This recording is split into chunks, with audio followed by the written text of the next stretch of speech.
pergi duduk kejar sat pertama, baca Quran, menegur orang, sangat baik.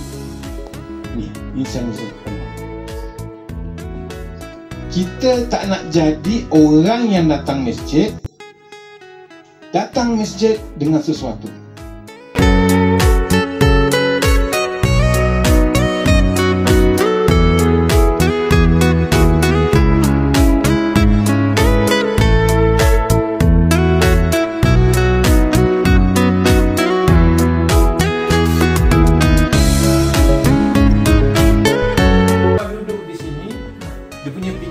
Idea dia lain. Kalau kita duduk bersila, dia punya idea dia lain. Idea dia kita pasal terlibat. Asyik membawa. Kalau duduk silent lah. Now bila duduk macam ni, dia tak tinggal kita terlibat. Orang tak ada lah. Dia bincang pasal apakah strategi untuk meningkatkan keberkasihan masjid dan surau kita. Dia jadi macam tu. Dia lain lah. Dia tak jual karibat goreng ke, karibat pusing ke, karibat biasa. Bukan duduk silent. Duduk silent. Kan? Dia mesti lain. Suasana tu akan jadi lain. Idea lain. Duduk pun kita boleh fikir. Baru orang yang datang pun rasa seronok. Kan? Ahli-ahli dia. Itulah.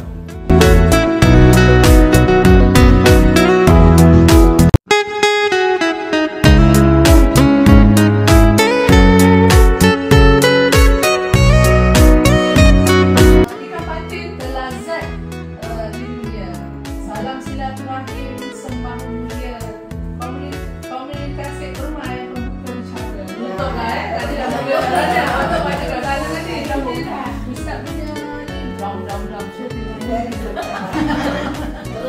Okey, last one. Yang akhir ni pula.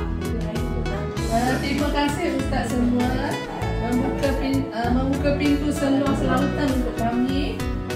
Kami ingin bertandang menyantuni makmur negeri tidak terbilang.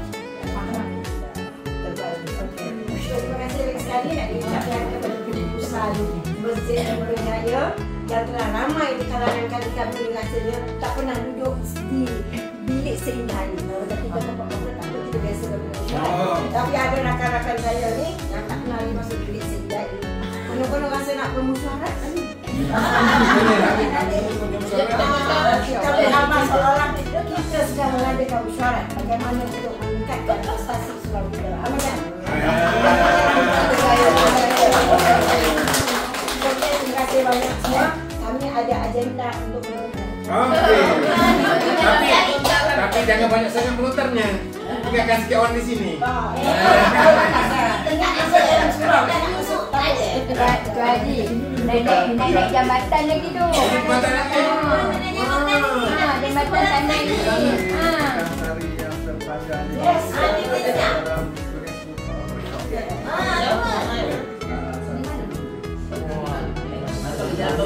belum ni kita tincik tengah Semenanjung, kan?